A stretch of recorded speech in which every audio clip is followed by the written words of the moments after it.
the Immigration Rundown with Giovanni Diaz. Thank you so much for joining us. I'm Giovanni Diaz. We're back after a few weeks of hiatus, and this has been quite the week yet again. This is this week's Immigration Rundown. ICE could soon be putting a shocking new tool on the hands of federal agents. The agency is willing to spend up to $20 million for a device named Glove. It delivers painful electrical shocks through direct contact. New York leaders are already blasting their proposal, warning about the potential for abuse. In a statement, ICE said, quote, "We are constantly assessing the needs of our officers in the field to ensure they have the tools and equipment necessary to safely arrest and remove criminal illegal aliens from our country." The end of temporary protected status, or TPS, for Haitians is already costing New Yorkers their jobs. Dozens of Haitian city workers have now been fired after losing their legal authorization to work. Mayor Zohran Mamdani says the city was legally required to let them go and says he is personally urging President Donald Trump to restore TPS. Governor Kathy Hochul, Attorney General Letitia James, and Mayor Zohran Mamdani are joining forces against what they call federal immigration overreach. Hochul announced more than $7 million in state funding to provide legal services for roughly 1,400 immigrant children without parent or legal guardian in the United States. The announcement coming as the three leaders vowed to increase protections for immigrant New Yorkers. A New York City Council worker who spent several months in ICE detention has now won his asylum case. Rafael Rubio Bojorquez, who's from Venezuela, was detained during a routine immigration appointment. He ended up held at Delaney Hall in Newark before an immigration judge finally granted his asylum. A third death connected to Delaney Hall is once again raising questions about ICE transparency. A man from Guatemala suffered a seizure after arriving at the Newark facility. He was hospitalized and released from ICE custody. The man later died, but DHS did not publicly disclose his death. The agency says a recent policy change means ICE no longer has to report deaths that happen within 30 days of release from custody.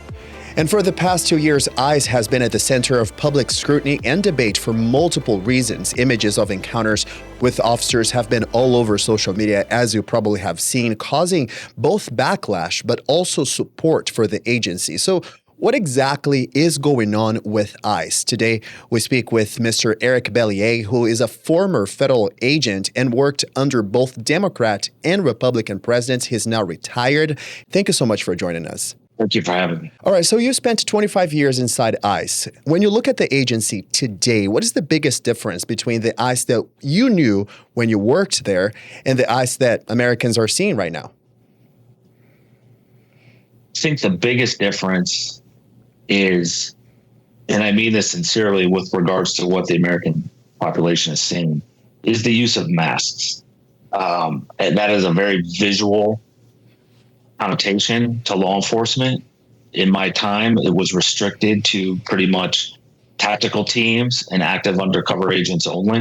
Mm-hmm. To my knowledge, ICE, in the execution of its mission, is the only law enforcement agency, federal, state, or local, in the United States that has somewhat embraced the use of masks in its day-to-day operation. I think that is a both strategic and operational mistake that erodes the public trust of who we as law enforcement officers are serving. I'm not a fan of it, haven't been, and it's gonna be a tough sell to convince me otherwise. Yeah, and you alluded to the trust from the public, right? You also investigated use of force misconduct internally. When you watch some of the recent videos involving ICE agents, are you seeing tactics that would have been considered unacceptable when you were an agent?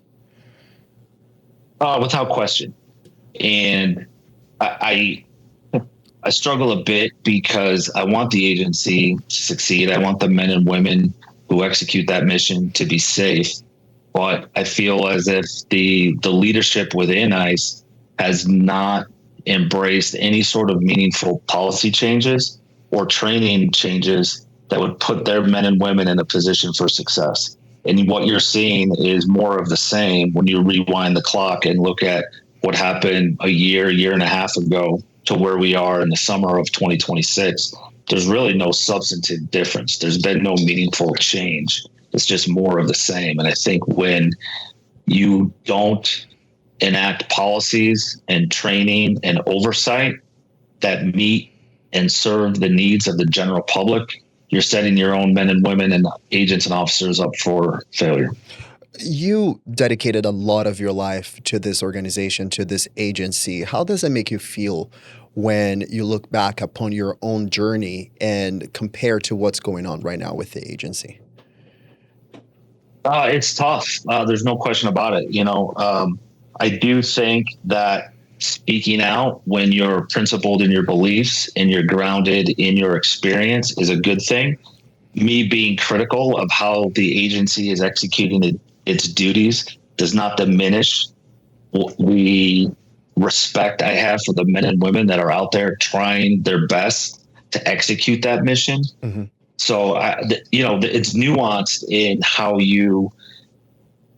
I portray criticism. It isn't necessarily a condemnation of the men and women, mm-hmm. but I do think as a law enforcement agency, it is out on the periphery of what is acceptable and normalized law enforcement tactics, policies, and procedures. Mm-hmm.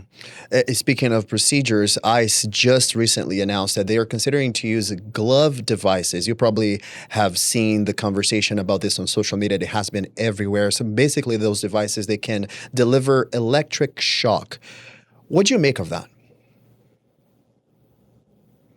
For me, they would be another tool in an agent's or officer's kind of bag. I would consider them an intermediary use of force technique, similar to a taser, a baton, OC spray, things of that nature that don't elevate to the point of lethal force, but is somewhere on a lower level than using a handgun or a rifle. But I think anytime you enact or roll out one of these new intermediary devices, there needs to be training, there needs to be reporting, there needs to be documentation of use, there needs to be an assurance that it is not going to be abused.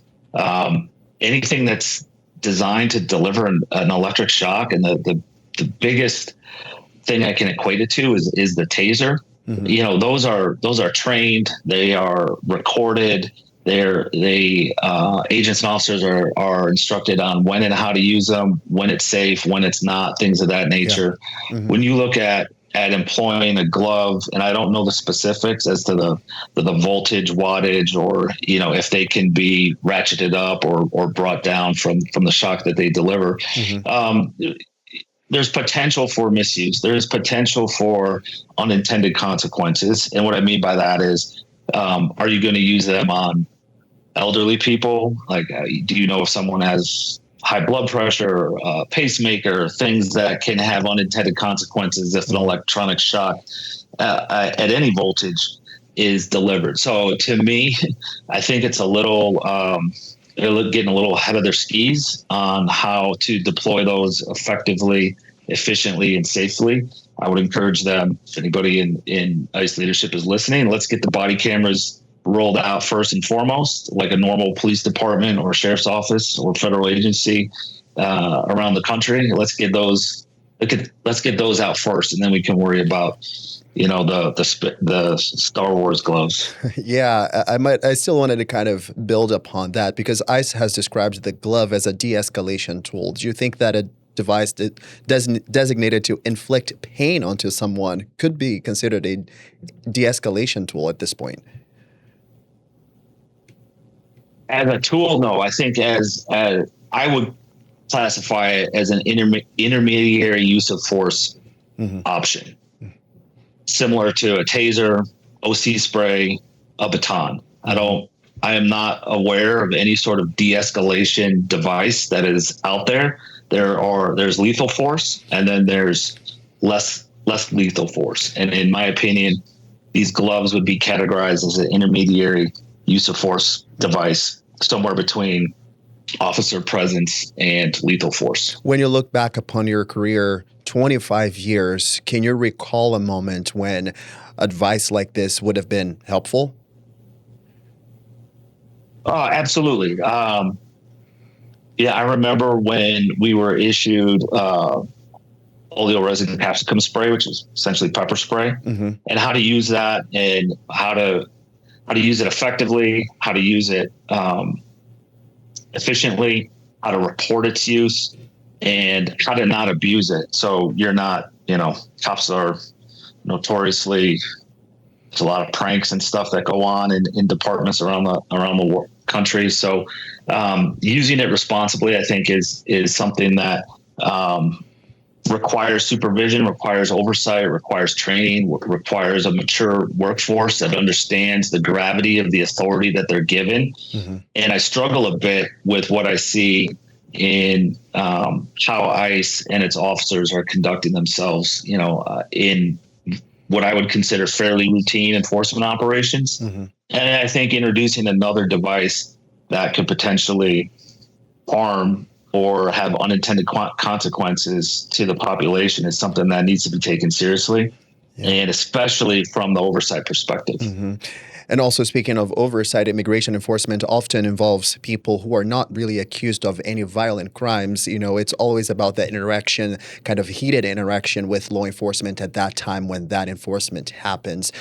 Does the actual device, do you think that this changes the threshold for using force when we're talking about this heated interaction, but not necessarily someone who's a violent criminal person, especially when we're talking about a device that can literally shock you to the ground? The videos that I've seen about this device are really kind of astonishing to look at.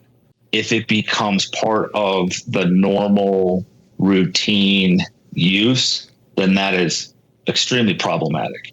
One of the things I've wrestled with in recent years is the application of police force and the crime that is being committed. And this is often comes into officer discretion. Mm-hmm. So essentially, is the juice worth the squeeze? Is it worth, and this is why vehicle chase, like high speed pursuit policies exist, use of force, all of that sort of stuff, right? So is the force applicable to the crime? And when you look at civil immigration, if the only violation is a civil immigration offense, what I mean by that is where someone is not being charged criminally and they're being charged with either not having any status in the U.S., visa overstay, or some sort of administrative violation. Mm-hmm. I do wrestle with the amount of force that's being used, and if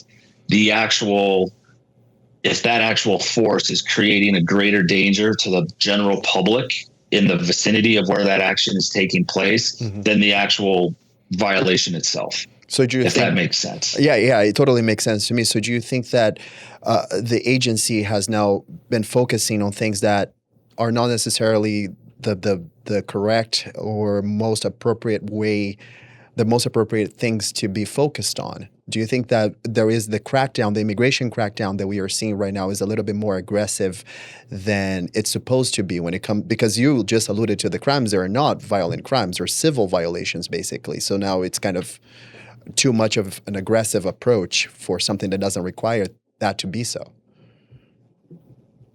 Short answer is yes, but I do think it's nuanced. So mm-hmm.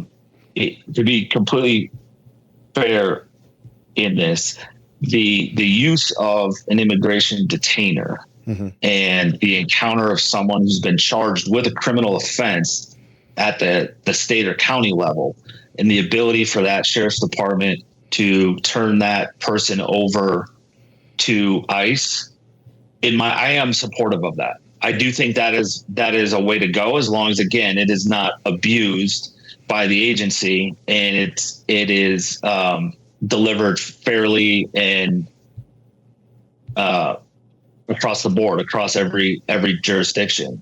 Now, the cooperation between various jurisdictions and ICE, I mean, that's a crapshoot around the country. But I do think if someone is charged with a state or local crime, there was obviously probable cause to make that arrest, to book them into jail. To the extent that that individual can be turned over to ICE in a detention setting, does alleviate some of the use of force and vehicle chases and stuff like that you're seeing on the news. Mm-hmm. I think that's on Congress to fix. Mm-hmm. I think if you cannot have consensus between county and state, then that is on the U.S. Congress, who represents you, me, the people of this country, to come up with a legislative fix so that is applied equally across any state, any county, any municipality in the states. That being said, I don't think it exonerates ICE for its fringe tactics when it comes to effectuating arrests. Did it ever occur to you 10 years ago, 15 years ago, when you were still working for the agency, that we would be living at a time when this kind of conversation would be happening, that we would be discussing this kind of topic because of how involved ICE and the debate of immigration has been a part of our society nowadays? Does it surprise you that we are here right now at this point? Short answer is yes.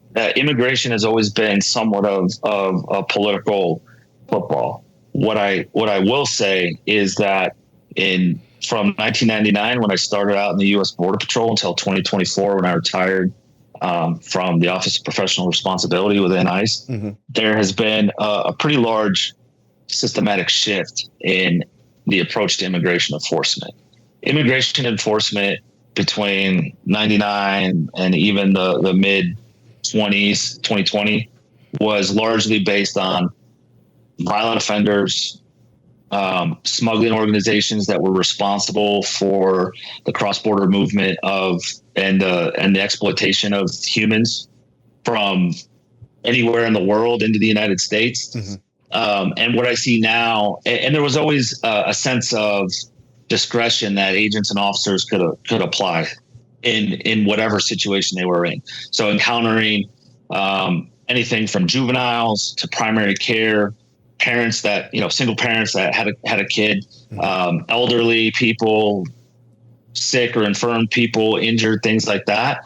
There was a level of discretion that could be applied where common sense law enforcement methodologies and practices would be employed. So by way of example, if I executed a drug search warrant and I arrested the dad on federal drug charges, and there was a mother with 2 kids that did not have status in the United States, I would run them, I would run their checks, I would do all that sort of stuff.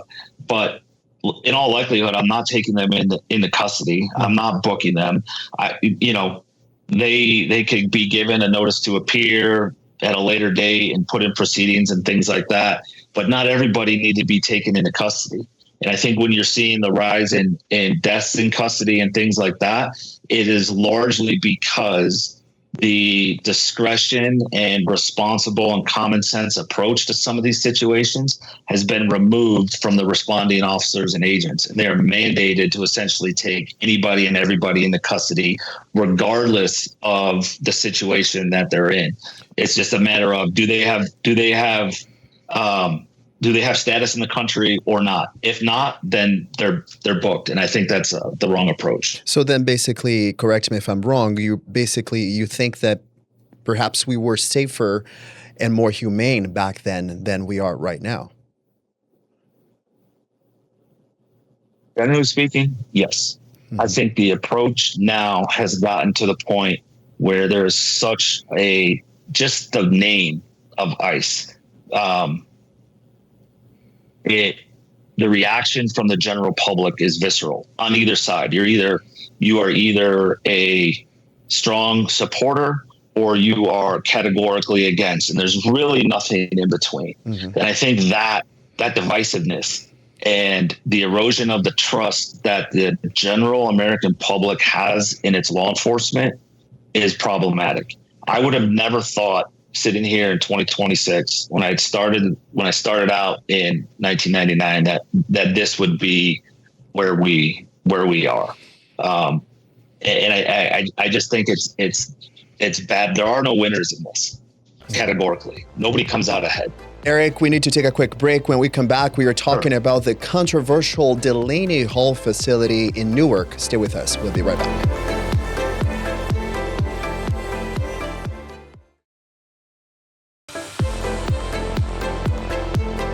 You're watching the Immigration Rundown with Giovanni Diaz. Welcome back. We are talking with Eric Bellier, a former ICE DHS worker. He used to be an agent for about 25 years for the agency. Eric, we've been we've been reporting on multiple deaths regarding Delaney Hall in Newark. You probably have seen those cases out there. If you were investigating that facility right now, what would you want to know about the medical care that detainees receive or perhaps do not receive at that location? When it comes to medical care, especially when you look at corrections, and full disclosure, I'm not a corrections officer. I never worked in BOP, but having booked many criminal arrests into federal custody, the medical screening at booking by the U.S. Marshal Service or the Bureau of Prisons was pretty intense, and understandably so.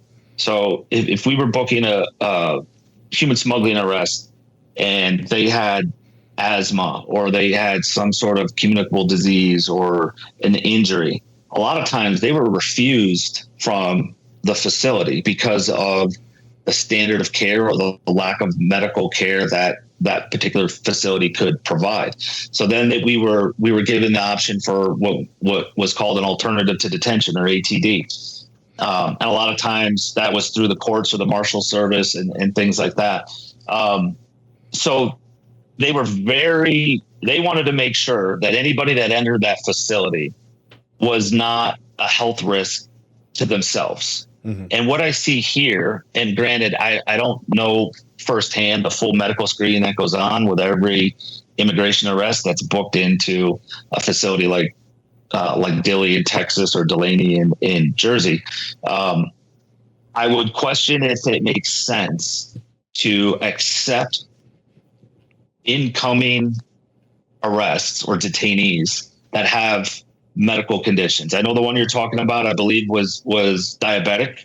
So there's, diabetes is one of those that that goes up and down like really quick. Mm-hmm.